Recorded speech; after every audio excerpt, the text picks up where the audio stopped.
Welcome to the future, where the glass is half full and you'll need new glasses, where you'll be jumping from conclusions. The past is annulled, and a new future is born. Never before in history has so much meant so little to so many. AD on the radio.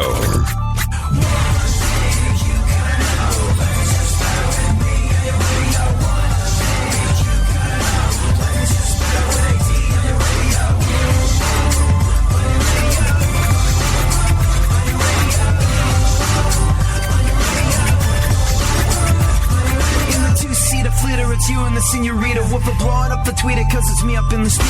Back in the mama seat, top down like a player. And the sound up in your ears, it is a dope as rhyme say. I run a game like a cheater. You know, one of the best things about being on the radio, especially doing a show like this, where this show is probably the closest thing to real life that you're going to get on the airwaves. It's just a conversation between friends. And one of the best things about being on the radio is that it connects me with people whose opinions I respect and admire. Sometimes we agree, sometimes we don't. But when I get a letter, or when I get a tweet, or when somebody hits me up on Facebook with, hey, I don't necessarily agree with you on that. Oh, God, nothing more gratifying than entering into that conversation, which we can then carry on the air. And I think one of the best things about this show is that it's exposed me to some of the most thoughtful people that I've ever met, just because they're good enough to listen in and make this little show a part of their day. And if you're one of those many, many people that hit me up regularly, I want to thank you for it. Because, well, a lot of the time you make my job really easy. Like our friend Clay from the Josh Garrett Band did. Do yourself a favor. Check out a little bit of Good Night, Good Night by the Josh Garrett Band. Clay plays harp in this band.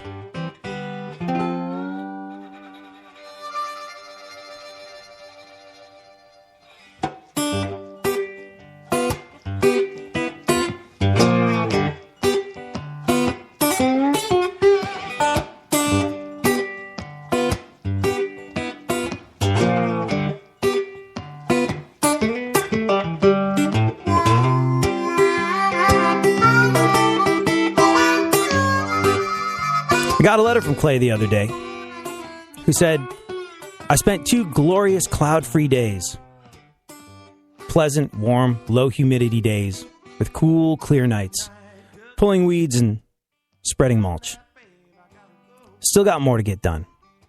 I'm here on an Adirondack watching a fire log, sipping bourbon, and listening to Gumbo 94.9 Classic Country, thinking a lot. I actually realized today that it was a moment to remember. So I stopped and I took it all in. Trees and shrubs in bloom.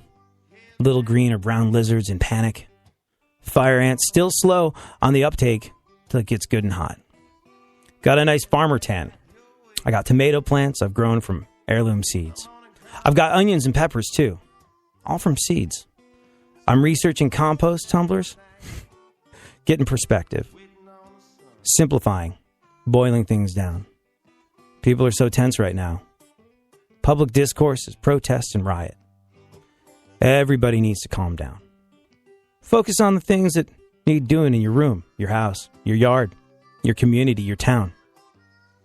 Idle hands sure the hell are the devil's workshop. Nothing as rewarding as being able to dust off your hands and stand in awe of what you have accomplished. I'm tired. I feel every bit of 44 today. But I'll sleep good tonight. And when it comes down to it, that's all that we want. Gotta be on my way. I've been waiting on the break of dawn so I can see your face. Good night, good night. Good night, good night. Good night, good night. Good night, good night. It will be alright. Good night.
where the left and right come together for fundamental truths. AD on the radio, on Twitter at ADSXE. I do what I want, when I want, how I want. Every day you're going and working, running that rat race at that pace and that place will leave a bad taste for anyone, everyone working day after day. So buddy, I gotta say, yo, there's gotta be a better way, yeah. And you do what they told ya, company man, feel it, a mindless little soldier. How can you live like that and maintain your composure before it's begun? Your life's already freaking over. Yeah, I do what I want, when I want, how I want. So for people that were asking, yeah, the music earlier, that's Josh Garrett Band. Go get their record, Honey for My Queen. Check them out on Facebook, on Twitter, wherever you can keep up with bands and figure out when they're rolling through a hood near you. And and make sure you go see them. It'll be a good time for all concerned. And I mean what I said. We get thoughtful contributions to this show from so many people. Dave in Florida, our friend Scott in Denver, Laura, the Shelton family. There's so many people that weigh in on a regular basis. And you know what's interesting? Everyone, from Scott to the Sheltons to Laura to Dave Kavetsky to Carmen to everybody. And we get hit up on a regular basis by so many people. To Clay. Everybody has a different viewpoint. But everybody finds something in this show. And I hope that what you're finding in this show is some common ground and some conversation. And I love the fact that, one day maybe, I don't know the best way to illustrate this, but all the feedback that we get from this show, almost none of it comes from people that agree on the right thing to do, the right person to vote for, the right direction for our country. None of these things. Lisa, who just got engaged, hardcore libertarian, has very specific ideas about how the world is run and how the voting process and the political process in this country should be changed. All these folks come from a different place. And like I said, many of them, if I were to put them in a room together, which essentially is what this show is, a room where people can meet and have conversations, wouldn't necessarily wind up agreeing with one another. But I think the thing that all of our listeners agree on, at least the ones that hit me up on a regular basis, we all kind of want the same stuff. We want the same stuff for ourselves, for the people that we care about, the people that we love, our friends, our family, our children. We all want the same stuff. We just have different ideas sometimes of the best way to get there. And hopefully this show is a place where we can meet and we can have a conversation and respect each other as human beings first, as Americans, and then go, hey, we want the same stuff. Your experience is a little different than mine. So you're coming at it from a slightly different angle. But gosh, I don't know everything. Maybe I can learn something from you. And that's what this show is for me. Ultimately, it's my opportunity to learn something from the people that listen and the people that join in the conversation. I want to thank you if you're one of those people. At ADSXE is where you can tweet me, or you can email me, ad@iheartmedia.com, or you can tweet super producer to the stars, Barry Funkhauser, at FunkFM is where he bees. Funkhauser, what is the title of today's show? Chachi loves coffee. Yeah, Chachi does love coffee.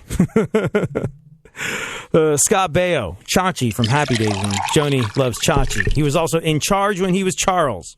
Has started a Starbucks campaign for Trump. What does it look like when Chachi from Happy Days starts a campaign for Trump that centers around Starbucks? Well, we'll get into that a little later on. Right now, though, let's take a look at the events of today in our segment, My Witness News.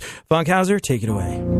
This is My Witness News. In no way, shape, or form fair and certainly not balanced. And now, super producer to the stars, Barry Funkhauser. Yeah. I just have to do something to make that less amazing, No. Well, Okay. see, when it goes bam, bam, bam, bam, and you go ha ha ha, it makes you sound like somebody that has a won't be needing that piece of prep today. It makes you sound like someone who has an evil plan to dominate the world. There's no way you can come out of that intro and not sound grandiose. You're just going to have to wear it.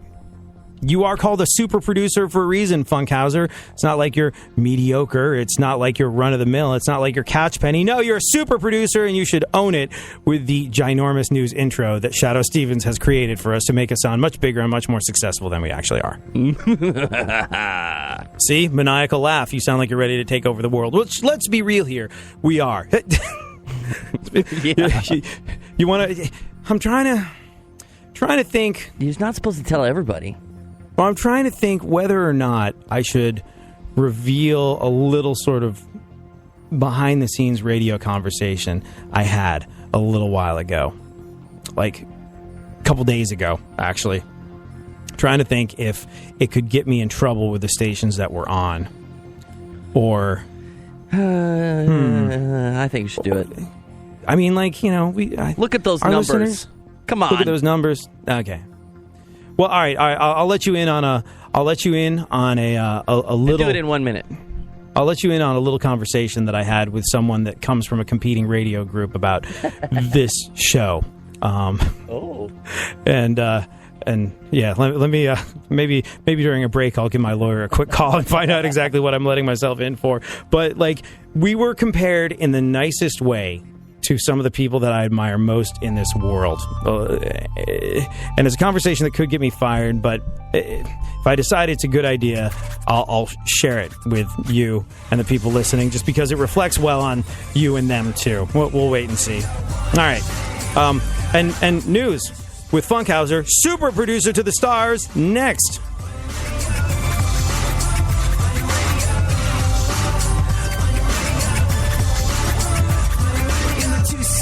It's you and the senorita. Whooper blowing up the tweeter cause it's me up.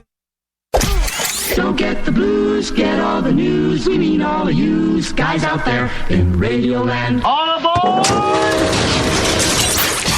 He's back. AD on the radio. Give it up, yeah. Give it up, yeah. Bring this on, come on, come on. That's the way you do what we do. That's the way you do what we do. That's the way you do what we do. You do what we do. You do what we do. That's the way you do what we do. That's the way you do what we do. That's the way you do what we do. You do what we do. You do what we do. Well, it's a new one. Here I come again, coming again, taking it back to the place where I'm picking up the pen. And before I started, so I got a tweet, and like I was saying, this is part of what I love about this show, the conversation that it starts. Got a tweet from Roy Shelton, who asked, do I have any Trump supporters listening to the show? If you're just joining us, we were talking about how much I appreciate the fact that I get intelligent discourse from people of all views and backgrounds and beliefs on this show, and that it really, really becomes a learning experience for me to take in other people's experiences and perspectives and points of view, whether I agree with them or not. And Roy said, do you have any Trump supporters listening to the show? That would be off the wall, given most of the varying viewpoints. And yeah, I do. I think he's still a Trump guy. I think our friend Scott in Denver, who listens to the show on the regular and hits me up on the regular, is a Trump guy. And you know what? And this is why I find myself with empathy for people who believe things that are different to what I believe. I'm not a Trump guy, but I can empathize with Trump supporters. Because, look, as much as people want to be like, oh, it's crazy town. He's a misogynist. He's a racist. He's all these sort of things. Well, I'm always apt to feel as though if you dig a little deeper, you're going to find a little bit more. And folks like our boy Scott, that I think is still a Trump supporter, he tried to bail on being a Republican. He said it was like trying to leave a gym, trying to cancel your gym membership, borderline impossible, trying to unregister as a Republican.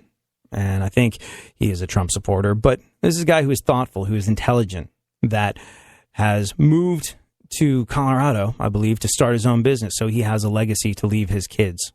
Thoughtful guy that cares about the things that matter the most to the vast majority of us. And you know what? He finds value in Trump. And who am I to dismiss him because of it? Answer, no one. So, I can empathize with Trump supporters because not all of them are the ones that make the headlines. Not all of them are the ones that are willing to punch people because they have a different color of skin at a rally. But those are the ones that are going to make the headlines. Those are the ones you're going to hear about. Those are the ones that the media is going to skew toward because clickety-click, a Trump supporter punched somebody that was a different color of skin than them. Well, that's a headline I'm going to read, and that's a headline I'm going to share. So, yeah, no, we've got people of all viewpoints that hit me up on a regular basis. And if I've entered into a dialogue with someone over an ongoing period of time, it's because there is a respectful back and forth. If someone's screaming and shouting and yelling, you know what? I'm not here to fight with you. I have a rule that I made for myself. Right around the time there was the explosion of Confederate flags and anti-gay marriage stuff on Facebook a little while back. Do you remember that? Everything in your Facebook feed was consumed with the ideas of gay marriage and the Confederate flag being okay or not. And I was like, wow, the number of wasted man hours that have gone into this. Like, if you added up all the time that people spent arguing about these two issues online, I'm sure it would be phenomenal. And if you converted that into minimum wage hours, the amount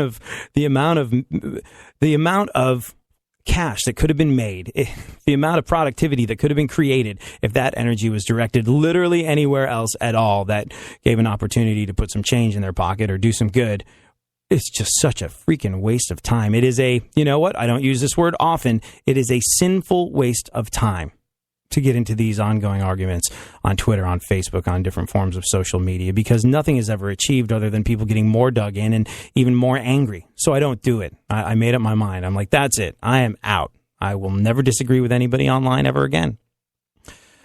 Now, I'm lucky. I have this forum in which to shoot off my mouth and unburden myself of my viewpoint that way. So, bearing that in mind, I do have an advantage over other people that sometimes need to get something off their chest, and the only place they can do that is the internet. But I decided when all that happened, that's it. I'm out. Nothing is going to be achieved by people doing this. I will never disagree with anyone online. So if someone comes at me with a you're an idiot type of stance, well, you know, I don't need that. It's like someone handing you a bag of dog do. You go, I don't need that. Later. You don't have to take it and they go away.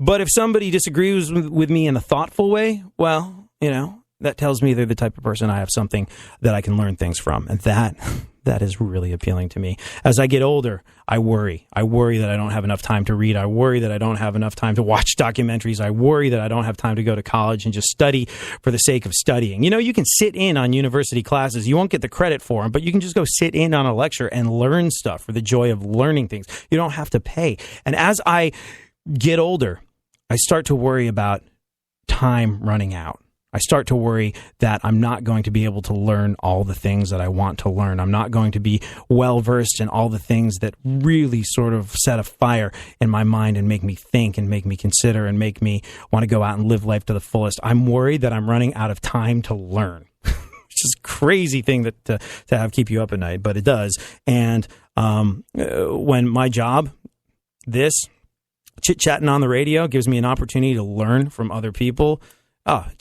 it's one of the best parts of my life. And if you're one of those people, I want to say thank you very much for that. All righty then.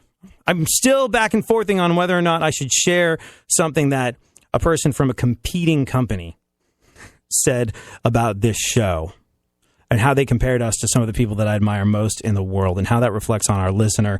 It could get us canned. I'm not entirely sure. Well, let's do some news, Funkhauser, and then we'll get back to it. I think you should do it. That's Okay. just this broadcaster. Okay.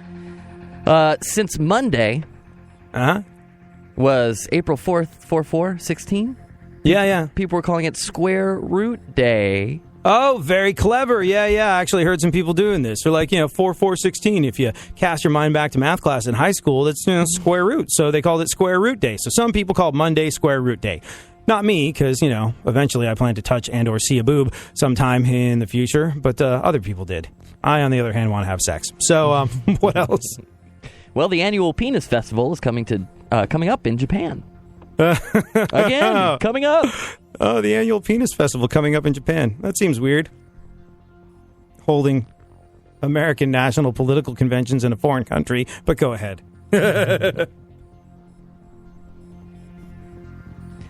Donald Trump and Ted Cruz want John Kasich out of the presidential race. Yeah, Trump and Cruz. I think Kasich's just sticking his oar in pointlessly at this stage in the game. We'll wait and see how it all plays out. But it's interesting. It's interesting to notice that Donald Trump and Ted Cruz both want John Kasich to leave the race. It's the first thing these two have actually agreed on, other than the fact that neither of them seems to want to sleep with Heidi. Sorry. It's cheap. Go on. Donald Trump star on the Hollywood Walk of Fame was vandalized over the weekend. How did Ted Cruz sneak onto Hollywood Boulevard without anyone noticing? Wasn't Bernie just in town? Yeah, I think Trump is now demanding that the Walk of Fame people build a 20-foot wall around the star and get Mexico to pay for it.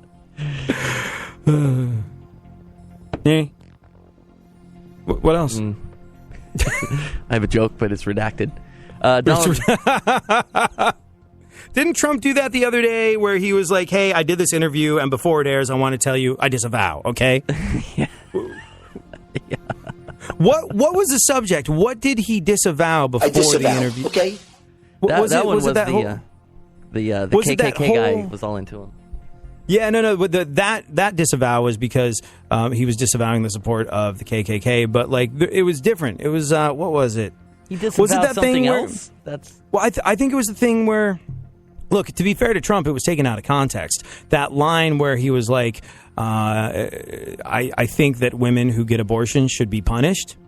And that was the headline everywhere. And then if you click on the article, you get the context of the quote, which was something along the lines of, if it's against the law, then women that get abortions should be punished. If you break the law, you should be punished. But people ran with a women should be punished thing. And how he could not have seen that one coming. See, Donald Trump doesn't use scriptwriters, I don't think. He's just sort of like, he has the conviction it takes in himself to just, open his mouth and see what comes out. I made a career out of that in radio. I always thought you might want to be a little bit more measured in politics, but you know what? Seems to be working well for him, and it's a place where he can cut costs. No need to pay a scriptwriter or a speechwriter for, and he just goes for it. And I think sometimes if he was a little less off the cuff, he would produce less sound bites that could be twisted to other people's political gain. But yeah, that happened. Go on.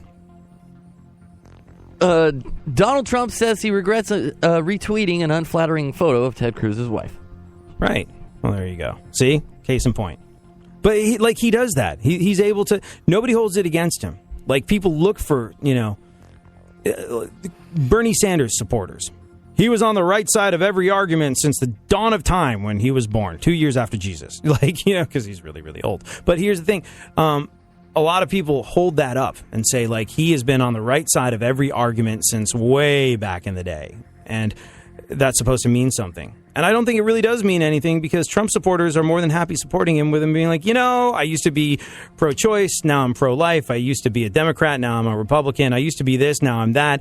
I disavow, okay? And it doesn't seem to have slowed him down a little bit. So, that whole thing of, I've taken a firm stance on this issue since day one is not as valuable as a lot of people seem to think it is. And you know what? It brings up an interesting point. Again, not trying to slam Trump, because I think it brings up an interesting point in that, on the one hand, do you want someone that has been on the right side of the argument since day one? Or do you want someone who is not a person with a God complex, under the misbelief that they are omnipotent and know everything about everything all the time? Do you want someone that's able to go, hey, you know what? I had a personal experience with that, and it kind of changed my viewpoints. I have evolved over time. I'm a human being. I'm not... I don't believe that I'm right about everything throughout history. It's an interesting one. If you remove Trump and Sanders from the equation, which do you think is the way to go through life? Someone that goes, ooh, looking back, maybe that wasn't the smartest thing. Or someone who goes, looking back, I was always right about this. Always. I don't know. I fall on the side of Mark Twain on this one, who said something along the lines of, if you never lie, you don't have to remember anything. It's the best way. The truth will set you free. That's the best way of being consistent, by being truthful. Anyways, go on. So my mama told me when I was little. Exactly. Mm-hmm. Tell your kid it's the same thing. A swarm of bees attacked a mosque in Arizona. Uh-huh, yeah. Which means that any day now, a drone will plow into their hive. Go on. Alaskan Airlines is buying Virgin America for $2.6 billion. Billion dollars. Have you ever flown Virgin? No. I've flown, not with your private jet porn star stories. No, you have not. The Funkhauser flies the opposite of Virgin. Oh, fly pregnant airlines. I've never flown Virgin America, but I've flown Virgin Atlantic when I used to go back and forth between England and America a lot. And, think what you will about Richard Branson, but, when you're in economy class and you have your own personal television set, and this is before any planes really had personal television sets, and your seat goes back a little bit further, you have a little bit more room, the food is delicious, you start to go, Richard Branson might be onto something. So, like the Virgin Atlantic flights I've taken. I wonder what Mars is like. Were awesome. Yeah, no, I think I would like to experience space travel, but as with all things of that nature, that sounds great. You first. I'm going to wait till they iron the kinks out of that one. I will not be on the maiden voyage of anything going into space. Thank you very much. Just bring your Aerosmith CD with you when you go. You'll be fine. Funkhauser, I think you need to Karate Kid yourself for that one. Oh, I do, don't I? That's a thing. I don't want to close my eyes.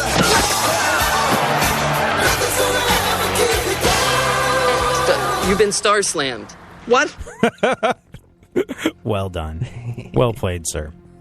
Alaskan Airlines buying Virgin America for $2.6 billion, which, by the way, is the largest amount of money associated with the word virgin since opening weekend of Star Wars The Force Awakens.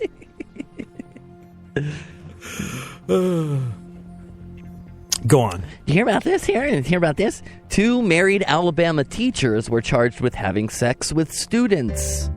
Well, am I alone on thinking that for once it's nice to hear about a married couple doing things together?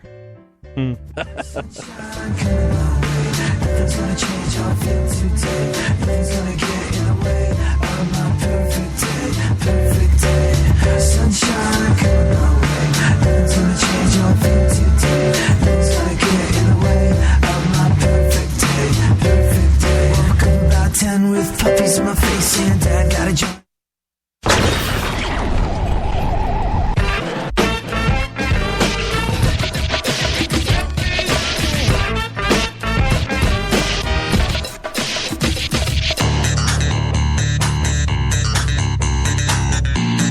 Now, more AD on the radio.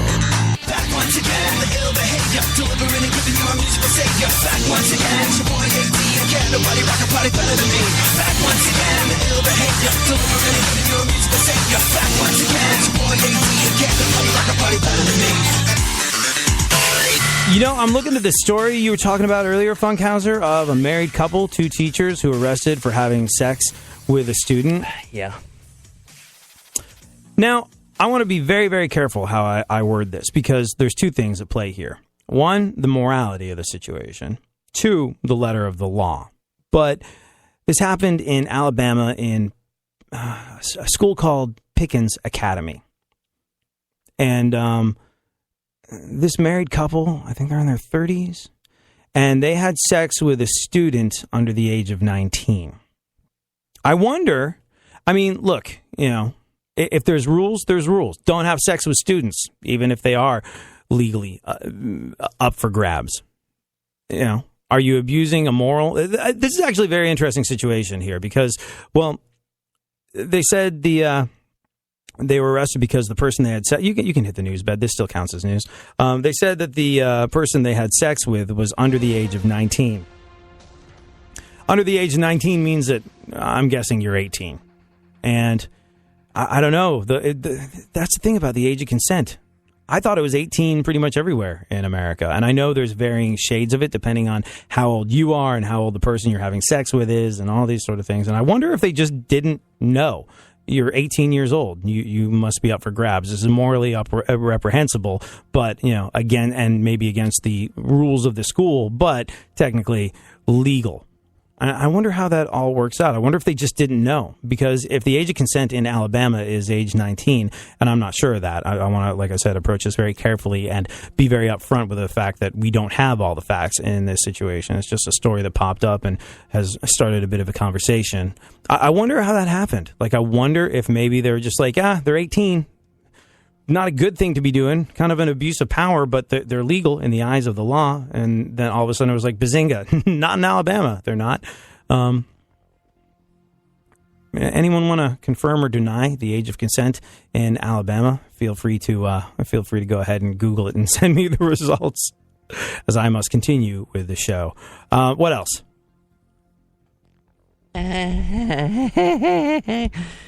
Jerry, yesterday was National Hug a News Person Day. Got no hugs, thanks. Got no hugs, yeah. Jerks. To which Donald Trump's staff replied, "Body slam. That's technically a hug, right?" That counts. Did we ever get an answer? On, like, you know, he had that campaign guy that was in trouble for roughing up a reporter, and then it turned out, like, do we remember what happened with that? Like, do we have an end result? I don't think we have an end result. I think it's one of those things that were like, hey, we stand by our guy, and, you know, this will all be dealt with later, like after the election.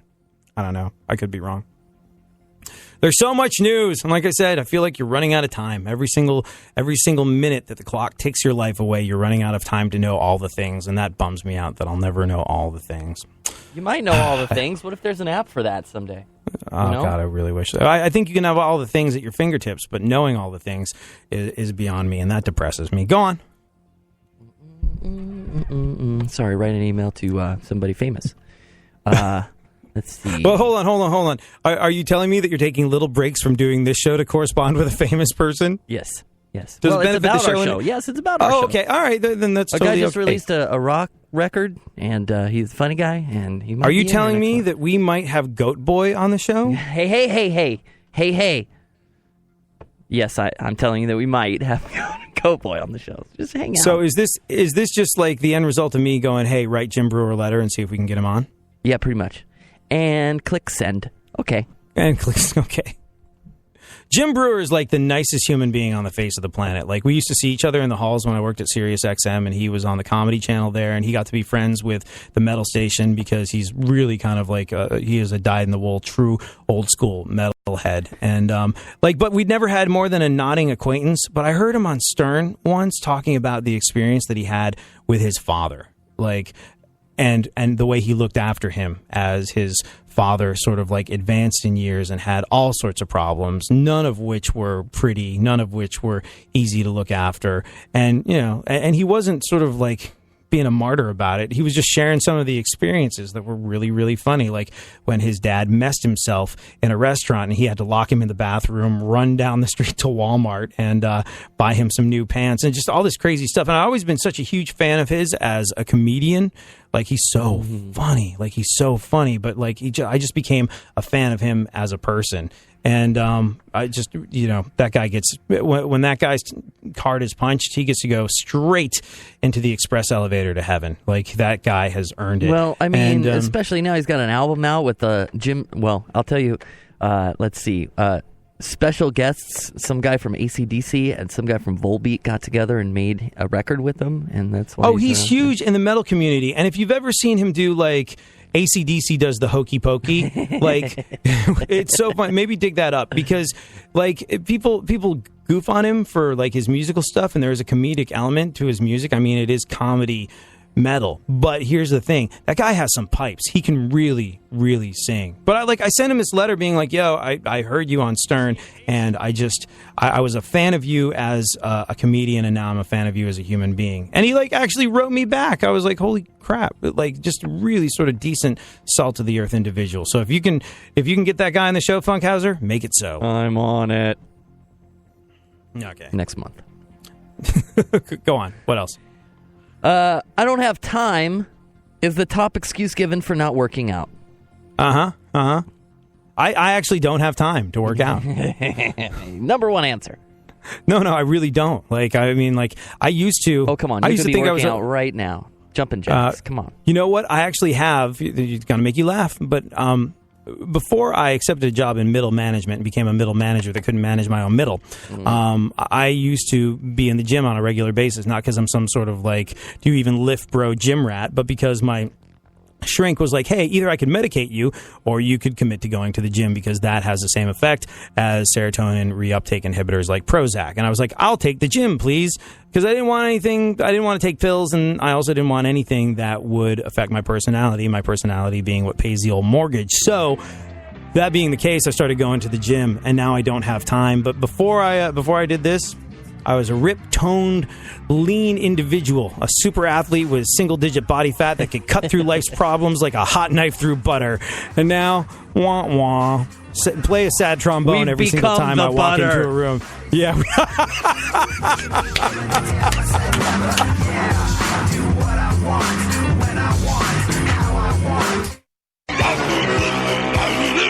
There's something happening here, and you should know what it is. The Dumbing Up of America. Now, more AD on the radio.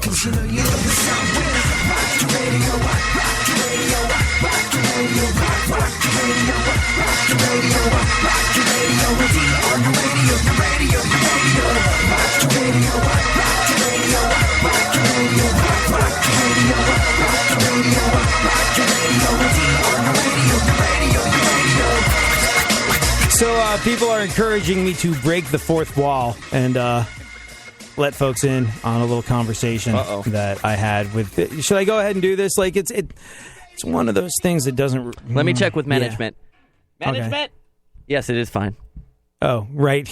I mean, there is the fact that none of them actually listen to the show, so no one will notice. But like somebody from a competing radio station group that heard this was like, you know what? I understand why you like the New York Mets so much. Is you have a lot in common with their pitching staff. And I was like, yeah, everybody thinks you look like Syndergaard or DeGrom. Ball cap, need a haircut badly as of about 7 months ago. That's the look I rock on a regular basis. And it was funny when last year when I refused to go dressed up for Halloween to a station event. I was just like, I'm not a dresser-upper. That's not a thing I do. I've got many reasons for it, which we get into around Halloween, but I don't dress up. And I just wore a Mets shirt to a Halloween party, and someone went, oh, you're going to Syndergaard. I was like, yeah, that's not the first time I've heard that. But he was like, I see why you like the New York Mets pitching staff and why you got so much in common with them. I was like, well, yeah, I know. We look the same. I get that all the time. I was like, no, more than that. I was like, what are you talking about? He's like, well, they're all new, which means they are literally not only propping up that team, but they are propping up the game of baseball. And I was like, I disagree with you on the team because the Mets lineup this year is straight fire. But potato. They are part of what is making baseball very exciting to watch again. Guy like Syndergaard throws so many pitches in the triple digits and then throws these vicious changeups when he doesn't even need to. He is a powerhouse that is also an unbelievable strategist. It's great to watch him pitch. It's like watching Da Vinci paint. Is what it's like watching Syndergaard pitch, and DeGrom for that matter. And he's like, yeah, exactly. But they are part of what is making baseball exciting again. I was like, that's true. I'm with you on that. I'm glad you think that we're part of what's making radio exciting again.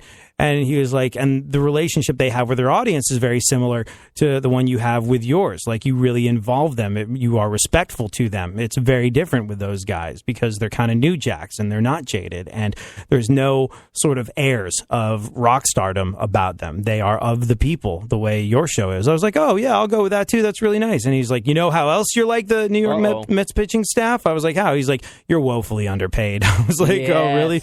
He's like, well, they're new jacks. He was like, these are guys that are making $500,000 a year, which is obviously nothing to sneeze at. But in professional baseball terms, especially being the type of talent that they are, just dominating everyone that's been in it for significantly longer, being the people that are propping up Major League Baseball, they are getting paid pennies on the dollar. Especially if you want to live in New York City, $500,000 is great if you happen to live in Texas, where Syndergaard is from. But $500,000 to live in New York City, you still have a roommate in that situation.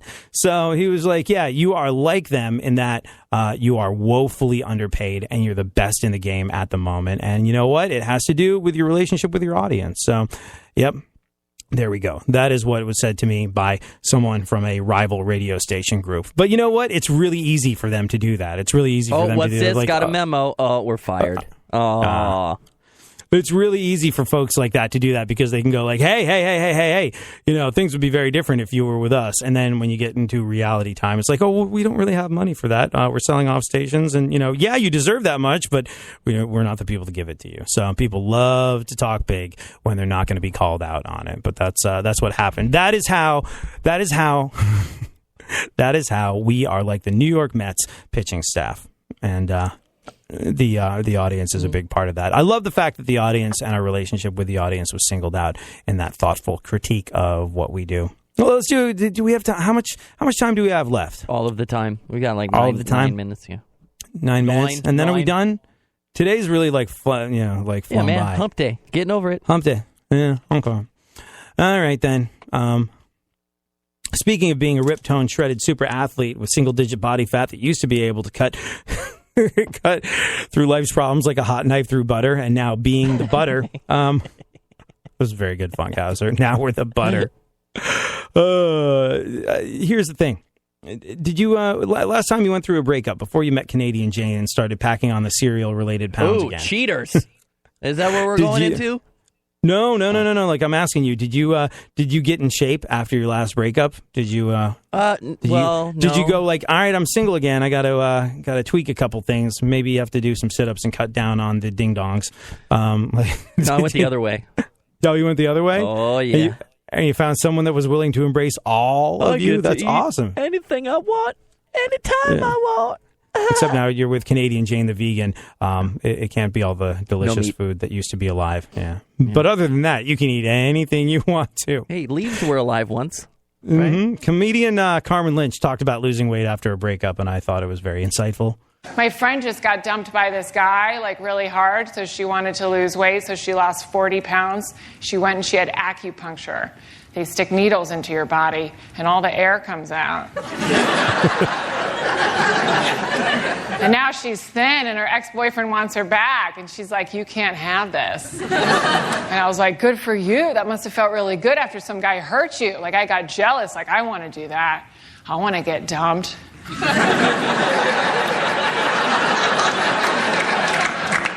And then I'm going to lose 40 pounds. But I'm going to scare the shit out of my ex-boyfriend. You want this back? Come and get it. You did this to me. She's already quite thin. Scott Baio, Donald Trump supporter. And he's not afraid to admit it. He feels strongly about it. In fact, he has started a movement inspiring people to show their love for Trump at Starbucks. The Starbucks thing is kind of random.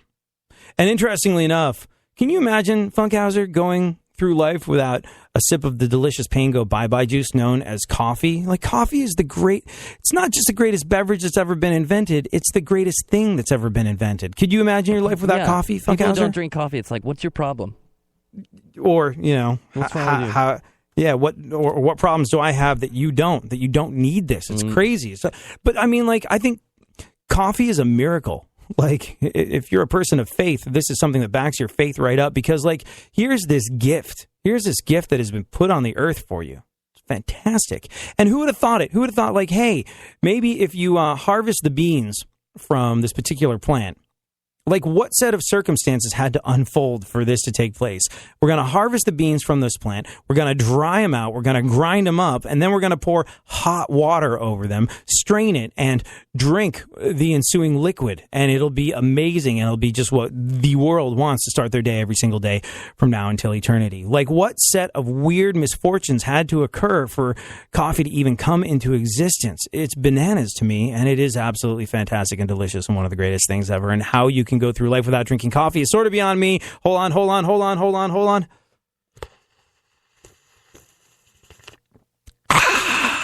Everything is rosier now. But yeah, it's weird, kind of random. Scott Baio has gone on the record saying that he's never had a cup of coffee in his life. But he said he was recently at a Starbucks to get coffee for his wife. And when they asked him for his name, he said Trump. Remember that idiot internet pastor, Joshua Feuerstein, the guy who started the campaign by saying his name was Merry Christmas, and he tricked Starbucks into saying Merry Christmas because they didn't put Merry Christmas on their cup. Not that they ever had in the past, and it was kind of just sort of like a manufactured piece of outrage that helped this guy to bilk internet folk out of their money. But nevertheless, that's sort of where I think the idea had its genesis. Anyways, he said, when they asked him for his name, Scott Baio said he said Trump. They wrote the name on the cup, but he says that when the order was ready, the barista refused to call out the name. He posted a photo on Twitter and suggested that the person was a Bernie Sanders voter. That, or maybe it was just a listless minimum wage employee who wasn't amused by Scott Baio's silly fake name game. Said, you know what? I work entirely too hard for entirely too little money to see a guy that lucked out and got his way into 2 sitcoms and now wants to have some fun at my expense and make my job harder. Prance yourself out the door, Scott Baio. I will not be falling for your silly fake name game. I will not be taking the bait. I'm going to go out on a limb and guess that's closer to it, as opposed to them being a riled up Bernie Sanders voter. And when you get down to the core of this sort of gotcha political stuff, that tends to be more the case. I'm not going to play your stupid games. People that don't participate in this, I'm not going to play your stupid games. Really? You wrote Trump on a cup and now you want me to shout it out? Maybe they didn't want to cause trouble. Maybe they didn't want to go, Trump, and have the entire place go, boo, or look around and go, where? It was stupid, and it added nothing to the conversation, but Scott Baio considers it to be a movement. Maybe you disagree with me. I think even if you are a Trump supporter, you would probably agree that this is a sort of thing that cheapens the message. This sort of, like if Trump does have anything good to say. And you know what? When Trump first started out, there were a lot of very good cogent points that he made. Stay with me on this one. He talked about the fact that he was able to buy every single politician that he was competing against. This is true. He talked about the fact that politics was funded by special interest groups, and that was morally reprehensible. And he knows because he's taken part in this. That was true. It was information from the horse's mouth. He said that we need to do something about an influx of criminals coming across the border. That was true. All of these things were good, cogent points that, had they been made by somebody different in a more measured manner, would have been taken more seriously. And people like Scott Baio saying, I've started a Starbucks Trump campaign. I'm going to get baristas to say Trump when I go into Starbucks to buy coffee that I'm not actually going to drink. Any validity to any message that is being spoken by any politician, this sort of gotcha tomfoolery just waters down their argument in a way that is, I believe, counterproductive. Maybe I'm right, maybe I'm wrong. Let me know what you think at ADSXE or at Funk FM if you want to talk to super producer to the stars, Barry Funkhauser. If you want to be like, I don't want to tell AD this to his face, but Funkhauser, can you tell him he's wrong on this? Unless he's had enough coffee, I really don't want to get into that. But like I said, I welcome disagreement. But for me, I'm just like, this is stupid. This doesn't add anything to the conversation. This isn't doing anybody any favors. But Scott Baio seems to be getting some pop out of it. And let's be real here. Not a lot of people watching Scott Baio sitcoms at the moment.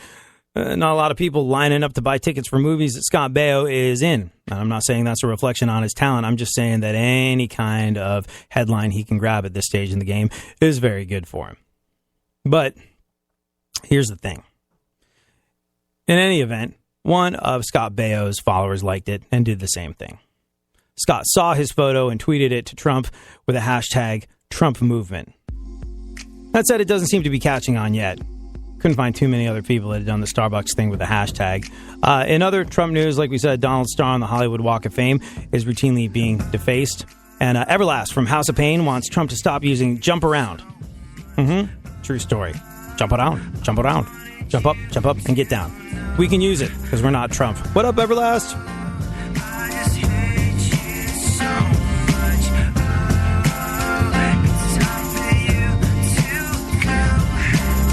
You know how a lot of times you feel like it's cool to turn the other cheek and give people the benefit of the doubt even when they don't deserve it.